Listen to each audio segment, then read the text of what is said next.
be included in this celebration?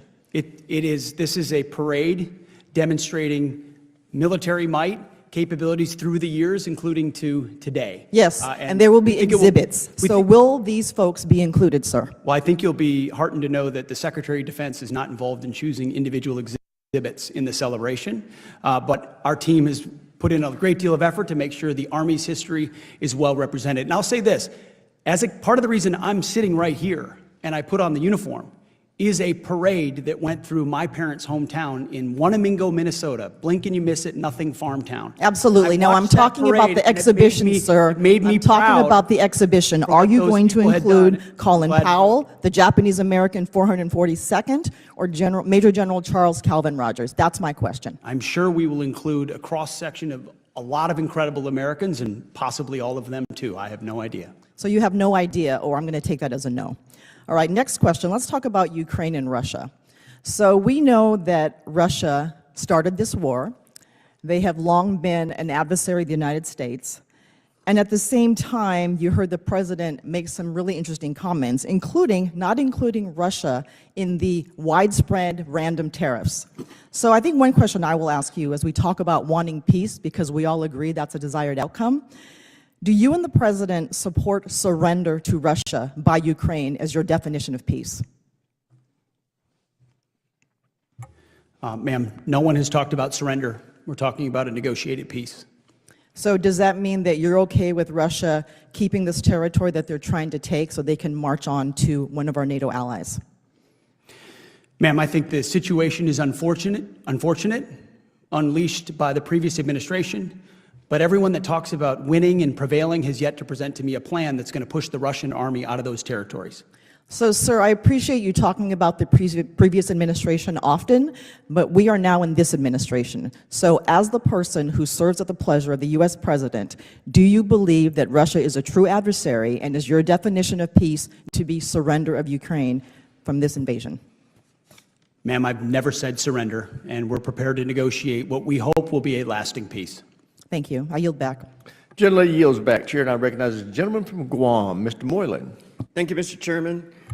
Thank you to our distinguished witnesses, Ms. McDonald, Secretary Hegseth, and General Kane for your service and appearing before us today. Secretary Hegseth, I also want to thank you for visiting Guam, and it's great to see you once again, sir. Thank you very much. I appreciate your keeping an eye on the Pacific Deterrence Initiative, sir, and wanting to make sure that our construction, our readiness projects on Guam stay on time and on budget. Considering the complexity of working in our isolated territory, of course, with workforce constraints and logistical constraints as well, tell us about the mechanisms that you have in place to ensure we maintain our time and budget on the Pacific Deterrence Initiative, sir. Well, thank you for the question, sir. It was great to visit you. I will say a big part of that is focus and attention and time. And I was struck, not to be critical of any of my predecessors in this context, but that it had been over 20 years since the Secretary of Defense had visited Guam. It was one of the first places we felt like we should go because our focus is in the Indo-Pacific, and the troops we have there, the capabilities we have there, the facilities we have there, the forward posture we want to maintain there, Guam being a central part of that. So seeing is understanding. We came back from that with an even better understanding of what that island and other parts of multiple island chains needed to consider deterring China. And then our group went right to work responsive to many of the things we spoke about, but also to ensure that this budget funds those priorities. So indeed, the Pacific Deterrence Initiative is increased robustly through this budget. And then a lot of other ways in which Guam will be a part of the future fight. I thank you, and I also ask for your continued support. Our main workforce there is the H-2B workers, which we'll be looking at to extend once again with your support. So thank you, Mr. Secretary.